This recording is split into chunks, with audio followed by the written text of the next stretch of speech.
Hello दोस्तों, एक बार फिर से स्वागत है आपका अपने यूट्यूब चैनल एंटी बियरिश में। तो दोस्तों आज जो है वो हम बात करने जा रहे हैं वर्टेक्स इंडिकेटर के बारे में। वर्टेक्स इंडिकेटर जो है वो क्या होता है, कैसे ये वर्क करता है और कैसे जो है वो हम इसको अच्छे तरीके से यूज़ कर सकते हैं, इन सारी चीज़ों पे हम चर्चा करेंगे। तो दोस्तों ये जो है वो है आज टेक्निकल एनालिसिस का पार्ट हमारा 14, और पार्ट 13 और पार्ट 12 और 11 में हमने बात की थी मूविंग एवरेज के बारे में। मूविंग एवरेज जो है वो हम कैसे यूज़ कर सकते हैं। मूविंग एवरेज का जो पार्ट 1 था उसमें जो है वो हमने थ्योरी सीखी थी। पार्ट 2 में हमने देखा था दो मूविंग एवरेज हम कैसे यूज़ कर सकते हैं एक साथ। और फिर तीसरा पार्ट में, मूविंग एवरेज के तीसरा पार्ट में हमने देखा था कि हम कैसे यूज़ कर सकते हैं तीन मूविंग एवरेज एक साथ में।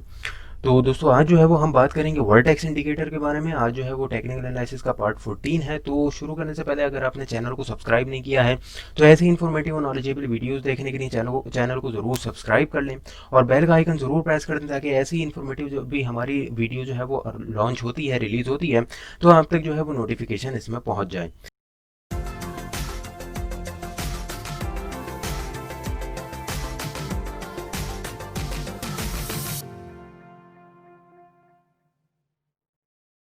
तो दोस्तों यहाँ पे जो है वो अब हम आ गए हैं चार्ट पर, और यहाँ पर जो है वो मैं वर्टेक्स इंडिकेटर लगा देता हूँ।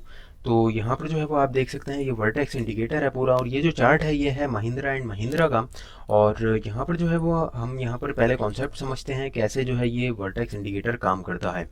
तो यहाँ पर जो है वो आप देख सकते हैं यहाँ पर वर्टेक्स इंडिकेटर में जो है वो दो लाइंस हैं, ठीक है। तो यहाँ पर एक होती है ब्लू लाइन और एक होती है रेड लाइन, ठीक है। ये है हमारी ब्लू लाइन और ये है हमारी रेड लाइन। ये दोनों लाइंस जब आपस में क्रॉस ओवर करती हैं, जब हमें सिग्नल मिलते हैं, तो हमें बाइंग सिग्नल कब मिलता है, जब ये ब्लू लाइन ऊपर होती है और रेड लाइन जो है वो नीचे होती है, ठीक है। रेड लाइन जो है वो नीचे है और ब्लू लाइन जो है वो ऊपर है। तो ये हमारा सिग्नल होता है बाइंग सिग्नल, बाइंग के लिए होता है ये हमारा, ठीक है। और जब हमारी रेड लाइन होती है ऊपर की साइड पे और ब्लू लाइन होती है नीचे की साइड पे, तो ये हमारा होता है सेल सिग्नल। इसमें हमें जो होता है वो करना होता है सेलिंग। तो यहाँ पर जो है ये बेसिक जो है वो ये जो इंडिकेटर है ये बताता है हमें ट्रेंड के बारे में, ठीक है। ट्रेंड जो है वो क्या चल रहा है, बाइंग ट्रेंड चल रहा है या सेलिंग ट्रेंड चल रहा है, ठीक है। जैसे कि आप यहाँ पर देख सकते हैं कि यहाँ पर जो है वो बाइंग सिग्नल हमें मिला था, ब्लू लाइन ऊपर आ गई थी और रेड लाइन जो है वो नीचे आ गई थी। तो ये हमारा बाइंग सिग्नल था। जब जब जो है ये सिग्नल ये जो ब्लू लाइन है ये ऊपर रहती है, जब तक ये ऊपर रहती है जब तक जो है वो बाइंग ट्रेंड रहता है। तो ये जो है आप देख सकते हैं बहुत ही अच्छे तरीके से स्टॉक जो है वो ऊपर गया। और फिर यहाँ पर जो है वो थोड़ा सारा मतलब कोई भी यहाँ पर सिग्नल जो है वो प्रॉपर नहीं मिल पा रहा था इस रेंज के अंदर, ठीक है। मार्केट जो थी वो कंफ्यूज थी, इंडिकेटर भी हमारा जो था वो कंफ्यूज था। तो इसको जो है वो हम कैसे पहचान सकते हैं, इसको कैसे पकड़ सकते हैं, ये इसके बारे में भी हम यहाँ पर देखेंगे कि जो फेक सिग्नल है उनको हम कैसे देखें और इनसे जो है वो हम कैसे बचें, ठीक है। बाकी जो है वो बाद में यहाँ पर जो है वो एक बेहतरीन अप ट्रेंड आया, और यहाँ पर अभी भी ये जो महिंद्रा एंड महिंद्रा का स्टॉक है ये ऊपर की साइड पे जो है वो मूव करता हुआ हमें दिख रहा है, और अप साइड जो है ये जाता हुआ दिख रहा है, क्योंकि यहाँ पर जो है वो इंडिकेटर में ही बाइंग है। यहाँ पर आप देख सकते हैं ब्लू लाइन ऊपर है और रेड लाइन नीचे है, यानी कि इंडिकेटर बता रहा है कि यहाँ पर जो है वो अप ट्रेंड है, एक बाइंग ट्रेंड है। ये जो इंडिकेटर है ये हमें एक और चीज़ भी बताता है, एक और सिग्नल भी देता है। वो सिग्नल ये होता है कि कब मार्केट जो है वो ओवरबॉट है, कब मार्केट ओवरसोल्ड है, ये भी हमें देखने में जो है वो मदद मिलती है इससे। ये हम कैसे देखते हैं कि मार्केट कब ओवरसोल्ड है कब ओवरबॉट है, इसका देखने का सबसे आसान तरीका ये है कि आपको जो है वो एक लाइन इस पे इंडिकेटर पे ड्रॉ करनी है। जिस लाइन की वैल्यू आप देख सकते हैं ये लाइन आपको ड्रॉ करनी है 1.1 पे, ठीक है। 1.1 पे आपको ये लाइन ड्रॉ करनी है, और 1.1 से जो भी लाइन जो है वो ऊपर चली जाए, जैसे यहाँ पर ये रेड लाइन जो है वो 1.1 से ऊपर चली गई है।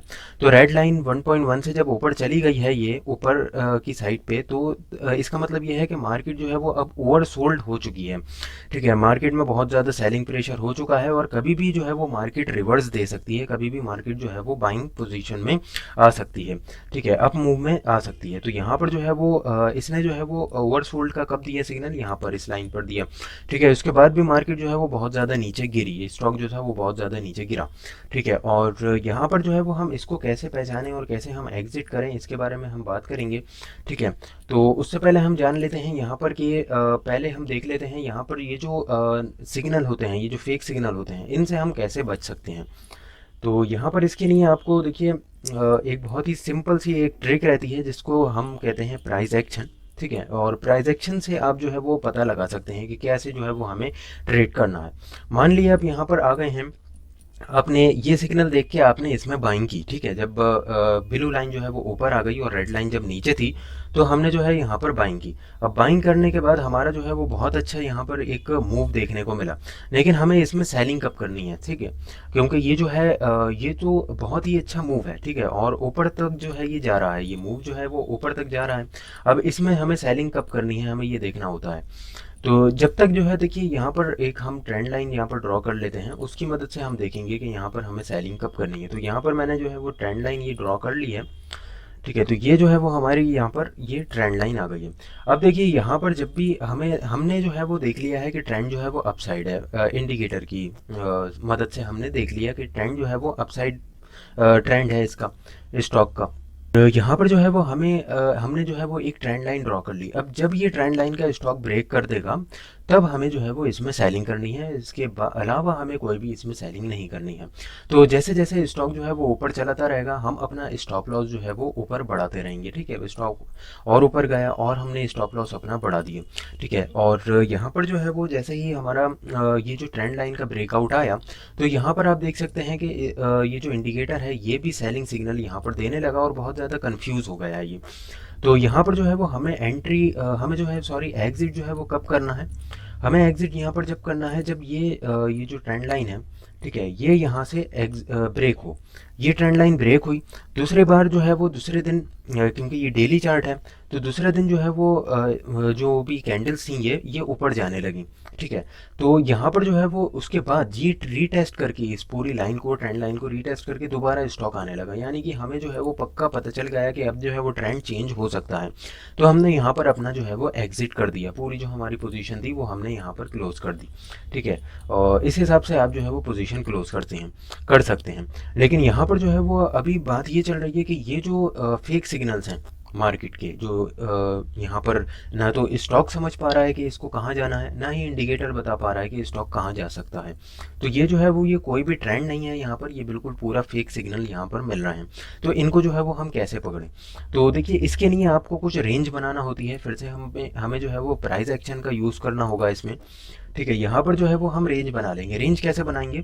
मान लीजिए स्टॉक ने यहाँ पर सपोर्ट ली थी, फिर ये ऊपर गया था, ऊपर जाने के बाद इसने यहाँ पर रेजिस्टेंस लिया था, ठीक है, फिर नीचे आकर फिर इसी लेवल पर कहीं पर इसने सपोर्ट ली थी। तो हम जो है वो इसकी एक रेंज बना लेंगे इस हिसाब से, ठीक है। तो यहाँ पर जो है वो हम इसकी पूरी रेंज बना लेता हूँ मैं एक, और ये जो है ये बॉक्स आ गया है, ये इसकी पूरी रेंज है, ठीक है। तो यहाँ पर जो है वो आप देख सकते हैं कि स्टॉक जो है वो इस बॉक्स के अंदर जो है वो मूव कर रहा है।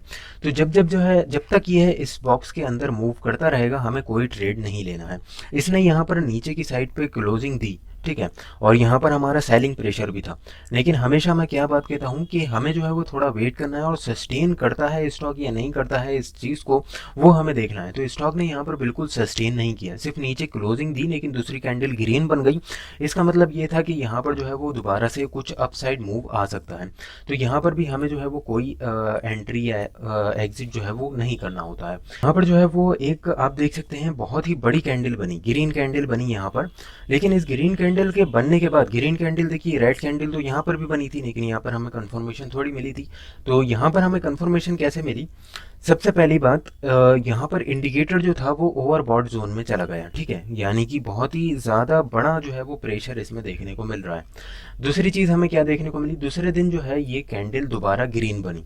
यहाँ पर एक रेड कैंडल बनी थी, लेकिन इसके बाद जो दूसरी कैंडल थी वो ग्रीन थी, ठीक है, लेकिन यहाँ पर दूसरी कैंडल भी ग्रीन ही बनी। तो इसका मतलब ये था कि एक बड़ी कैंडल ग्रीन थी, दूसरी कैंडल भी दूसरे दिन ग्रीन ही बनी, यानी कि स्टॉक कहीं ना कहीं जो है वो अपसाइड मूव दिखा सकता है, कहीं ना कहीं इसमें बाइंग प्रेशर आ रहा है। तो जैसे ही ये दूसरी कैंडल हमारी ग्रीन बनी, हम यहाँ पर जो है वो एंट्री कर सकते हैं, और वर्टेक्स इंडिकेटर भी हमारा ऊपर की साइड पे जा रहा है, वॉल्यूम भी इंक्रीज है। तो बहुत ही अच्छा जो है ये बाइंग के लिए सिग्नल है। और उसके बाद आप देख सकते हैं स्टॉक ने बहुत ही ज़्यादा सही जो है वो परफॉर्मेंस दिखाई। अगर हमने यहाँ पर कहीं इस लेवल पर बाइंग की होगी, तो यहाँ पर जो है वो तकरीबन 59 पॉइंट्स तो हमें मिले, और बाद में अभी जो करेक्शन चल रहा है उसके हिसाब से जो है वो 26 पॉइंट्स अभी भी हमें यहाँ पर मिल रहे हैं। तो इस हिसाब से जो है वो आप वर्टेक्स इंडिकेटर को यहाँ पर यूज़ कर सकते हैं। तो यहाँ पर सबसे पहली बात ये है कि हमें हम एंट्री जो है वो जब करेंगे हम, जब ये इंडिकेटर जो है वो ऊपर चला जाएगा ओवरबॉट के, क्योंकि जब ये ओवरबॉट के ऊपर चला जाता है तो रिस्क तो बहुत ज़्यादा रहता है, लेकिन एक मूव भी बहुत ज़्यादा बढ़िया, बहुत ज़्यादा अच्छा मूव जो है वो आ सकता है इसमें। इसमें जो है वो सबसे ज़्यादा हमें यूज़ करना होता है प्राइस एक्शन का। कि प्राइस एक्शन का हम इसमें कैसे यूज़ कर सकते हैं, सबसे पहले हम यहाँ पर देखते हैं कि हमें यहाँ पर जो है वो बाइंग सिग्नल मिल रहा है, ठीक है, और स्टॉक जो है वो इस रेड लाइन के भी ऊपर आ चुका है। तो हम कहाँ पर एंट्री करेंगे, हम एंट्री करेंगे जब जब ये जो इसका हाई था, ठीक है, ये हाई अपना जो है वो स्टॉक ब्रेक करे, क्योंकि ये जो हमें बाइंग सिग्नल मिला है, स्टॉक ने जो क्रॉस ओवर दिया है इस रेड लाइन का, इस ये जो था ये तकरीबन यहाँ पर था, ये रेंज पे था स्टॉक। तो हमें जो है वो वेट करना है और हमें देखना है कि ये अपना पुराना जो हाई है इसका, ये वाला ये हाई ये तोड़ता है, ये नहीं तोड़ता है। अगर ये इसने हाई ब्रेक कर दिया तो हमें जो है वो एंट्री करनी है इस लेवल पर, ठीक है, और एग्जिट हमें जो हमारा स्टॉप लॉस रहेगा वो रहेगा इस लेवल पर, ठीक है। इस हिसाब से हम जो है वो इसमें एंट्री कर सकते हैं। और यहाँ पर जो है वो हमें पता चल रहा है कि एक जो है वो ट्रेंड स्टार्ट होता हुआ दिख सकता है यहाँ पर, और वॉल्यूम भी काफ़ी सही है, ठीक है, वॉल्यूम भी ज़्यादा बुरा नहीं है।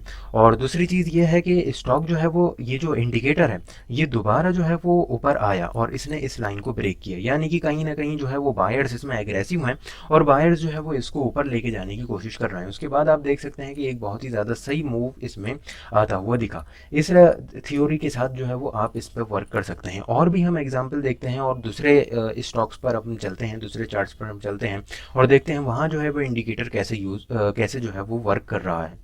यहाँ पर जो है वो हम आ गए हैं अब इन्फोसिस के चार्ट पर, ठीक है। तो इन्फोसिस के चार्ट पर जो है वो हम देखने की कोशिश करते हैं कहाँ पर हमें क्या सिग्नल मिल रहे हैं और कैसे जो है वो हमारा इंडिकेटर वर्क कर रहा है यहाँ पर।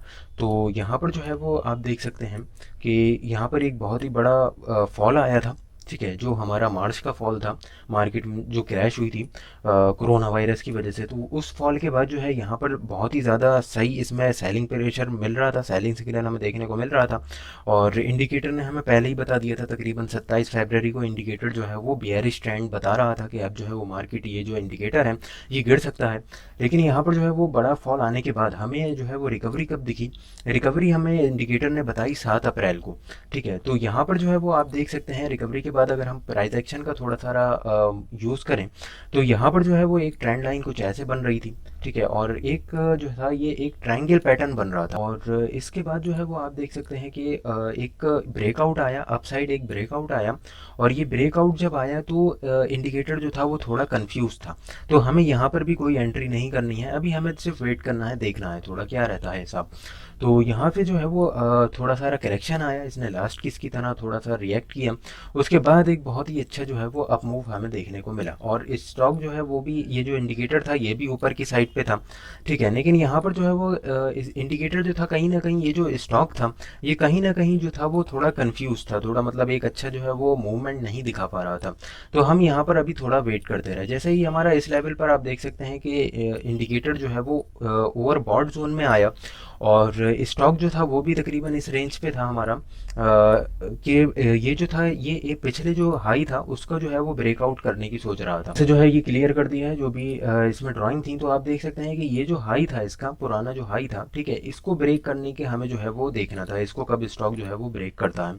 तो स्टॉक ने जो है यहाँ पर जो है इंडिकेटर ने बहुत अच्छा मूव दिया कि ये जो है वो स्टॉक में बहुत अच्छी जो है वो हमें बाइंग दिख सकती है, देखने को मिल सकती है। तो यहाँ पर जो है वो तकरीबन स्टॉक ने ऊपर पिछला जो इसका हाई था उसको क्रॉस करने की सोची, लेकिन यहाँ पर क्रॉस नहीं कर पाया। तो यहाँ पर जो है वो मैंने जूम कर दिया है, तो यहाँ पर आप देख सकते हैं कि स्टॉक ने यहाँ पर कई बार जो है वो ऊपर जाने की इसकी कोशिश की, लेकिन नहीं जा पा रहा था, ये जो है वो टेस्ट कर रहा था इसको बार बार, ठीक है। तो यहाँ पर जो है वो फाइनली ये ऊपर की साइड पे क्लोज हुआ और दूसरी कैंडल भी इसने बहुत ज़्यादा सही बनाई, ठीक है, ऊपर की साइड पे क्लोज हुआ, दूसरी कैंडल भी इसने जो बनाई वो ऊपर ही ओपन हुई और ऊपर ही इस लाइन के क्लोज हो गई। यानी कि अब कहीं ना कहीं जो है वो सिग्नल मिल रहा था कि कहीं ना कहीं जो है वो बायर्स इसमें आ रहे हैं, बायर्स की एंट्री हो रही है। और अगर इंडिकेटर की बात करें तो इंडिकेटर भी बहुत ज़्यादा सही जो है वो अप मूव दिखा रहा था, काफ़ी टाइम पहले से ये जो है वो इंडिकेटर अप मूव दिखा रहा था। उसके बाद फाइनली अगर हमने यहाँ पर एंट्री बना ली होती, ठीक है, इस लेवल पर कहीं एंट्री हम बना लेते, तो यहाँ पर जो है वो आप देख सकते हैं कि बहुत ही ज़्यादा सही एक अप मूव आया, एक बहुत ही अच्छा जो है वो अप मूव आता हुआ दिखा। यहाँ पर। तो इसके बाद जो है वो आप देख सकते हैं कि बहुत ही ज़्यादा सही अप मूव आया और अभी तक वो मूव जो है वो चल रहा है। अब इसमें जो है वो हम एग्ज़िट जो है वो कैसे कर सकते हैं, इसके बारे में हम चर्चा करते हैं, इसको देख लेते हैं। तो यहाँ पर देखिए ये एक ट्रेंड लाइन यहाँ पर इसकी बन रही थी। अब आप कहेंगे कि भाई अभी तो ये ट्रेंड लाइन बन रही है, लेकिन ये पहले हमें कैसे पता चलता कि ट्रेंड लाइन बन रही है या नहीं बन रही है। मान लीजिए जब स्टॉक यहाँ पर था, देखिए यहाँ पर जब स्टॉक था कुछ इस तरीके से, जब हमें ये दिख रहा था, तो हमें तो कोई ट्रेंड लाइन नहीं दिख रही है, हम कैसे ट्रेंड लाइन जो है वो ड्रॉ करें। तो उसको देखिए ट्रेंड लाइन ड्रॉ करने के लिए ये होता है, पहले हमें इसका डिप देखना होता है कि स्टॉक जो है वो जब गिरेगा तो कहाँ तक गिरता है और किस लेवल तक स्टॉक जो है वो सपोर्ट लेता है। स्टॉक देखिए यहाँ पर जो है वो कुछ रेंज बाउंड हुआ, एक रेंज में स्टॉक आ गया और उसके बाद फिर एक मूव दिखाया, यानी कि कहीं ना कहीं स्टॉक जो है वो इस लेवल को रेस्पेक्ट कर रहा है, फिर दोबारा इसी लेवल पर आया और फिर इसी लेवल पर आया। ठीक है, तो यहाँ पर जो है वो अगर हम देखें कि अगर हमने यहाँ से कुछ एक ऐसे इस तरीके से कुछ ट्रेंड लाइन बनाई होती, तो आप यहाँ पर देख सकते हैं कि बहुत ही अच्छा जो है वो हमें मूव यहाँ से देखने को मिला। और स्टॉक ने जब ये ट्रेंड लाइन ब्रेक की, ठीक है, नीचे की साइड पे आया, तो ये इसको सस्टेन नहीं कर पाया। दूसरी जो कैंडल थी वो दोबारा रेड वो बन गई, ग्रीन बन गई, और फिर उसके बाद जो है वो कैंडल रेड बनी, लेकिन फिर उसके बाद फिर ग्रीन कैंडल बन गई और स्टॉक जो है वो ऊपर चला गया। तो इस तरीके से जो है वो हमें सिग्नल मिल रहा है कि कहीं ना कहीं स्टॉक में जो है वो नीचे अभी आने की स्टॉक की कोई इच्छा नहीं है, कोई भी इसके जो है वो ख्याल नहीं है नीचे आने का। इसका जो है वो अभी ऊपर जाने का ही जो है वो सपना है, स्टॉक का जो है वो ऊपर जाने का ही जो है वो स्टॉक सोच रहा है। तो यहाँ पर जो है वो एक और ट्रेंड लाइन यहाँ से बनती हुई दिख रही है जो कि कुछ इस तरीके से है। ठीक है, तो यहाँ पर जो है वो आप देख सकते हैं कि कोई भी इसमें जो है वो अभी सेलिंग सिग्नल नहीं मिल रहा है। वो इंडिकेटर तो हमारा सेलिंग सिग्नल यहाँ पर दिखा रहा है कि सेलिंग जो है वो प्रेशर आ सकता है, और सेलिंग जो थी वो आई भी इसमें। ठीक है, लेकिन जो हमारा जो एग्जिट का टाइम था, वो एग्जिट जो है वो हमारे जो पॉइंट था हमारा एग्जिट का, वो पॉइंट जो है वो टच नहीं कर रहा है स्टॉक। ठीक है, हमें जो है वो हमें सेलिंग कब करनी है, जब ये ट्रेंड लाइन ब्रेक हो जाए, हमें पूरा ट्रेंड जो है वो कैप्चर करना है इसमें। और यहाँ पर जो है वो स्टॉक दोबारा ऊपर चला गया और अब भी जो है वो स्टॉक अप मूव में है, अभी भी कोई इसने कोई भी ट्रेंड लाइन हमारी ब्रेक नहीं की है। ठीक है, तो इसी तरीके से जो है वो इंडिकेटर ये वर्क करता है। तो आपको जो है वो देखना है कि कैसे जो है वो आपके लिए इंडिकेटर वर्क कर रहा है। मैं हर वीडियो में कहता हूँ, जो भी मैं इंडिकेटर के बारे में बताता हूँ, मैं हर वीडियो में यही कहता हूँ कि आप जो है वो इंडिकेटर्स को अपने तरीके से जो है वो चेक कीजिए, अपने तरीके से जो है वो आप अपने चार्ट पर इनको लगाइए और देखिए कि आपके तरीके से जो है वो कैसे जो है ये वर्क कर रहे हैं, आपके लिए जो है ये कितना वर्क कर रहे हैं। आप इसमें कुछ लाइव मार्केट में जो है वो टेस्ट कीजिए, कुछ एक्सपेरिमेंट्स कीजिए, और फिर लाइव मार्केट में आप देखिए पेपर ट्रेड करके कि कैसे जो है वो इंडिकेटर आपके लिए वर्क कर रहा है, कैसे आप इससे प्रॉफिट कमा सकते हैं। देखिए हर किसी की साइकोलॉजी जो है वो अलग होती है मार्केट में, हर किसी का पैसा कमाने का जो तरीका होता है वो मार्केट में अलग होता है। कोई किसी हिसाब से काम करना पसंद करता है, कोई किसी का अपने कुछ रूल्स होते हैं, किसी के अपने होते हैं। तो वो आप देखिए कि आपके हिसाब से जो है वो इंडिकेटर कैसे काम कर रहा है और आप इसको कैसे अच्छे तरीके से यूज़ कर सकते हैं। मैंने आपको पूरा कॉन्सेप्ट बता दिया है, कैसे इंडिकेटर वर्क करता है, कैसे इसमें ओवरबॉट ओवर सोल्ड होता है, कब हमें एंट्री करनी चाहिए, कब हमें एग्जिट करना चाहिए, ये सारी चीज़ें मैंने लगभग आपको बता दी हैं। बाकी अभी भी अगर कोई कन्फ्यूजन है तो वो कमेंट बॉक्स में ज़रूर पूछ लें, मैं उसमें जो है वो आंसर देने की कोशिश करूँगा। और दोस्तों चैनल को ज़रूर सब्सक्राइब कर लें और बेल का आइकन ज़रूर प्रेस कर दें, और वीडियो को लाइक ज़रूर कर दें। लाइक से जो है वो मोटिवेशन बढ़ता है, ताकि मैं ऐसी इन्फॉर्मेटिव नॉलेजेबल वीडियोज़ आपके लिए बनाता रहूँ और लाता रहूँ और आपको सब कुछ सिखाता रहूँ। तो दोस्तों मिलते हैं ऐसी इन्फॉर्मेटिव नॉलेजेबल वीडियोज़ के साथ, जब तक के लिए धन्यवाद।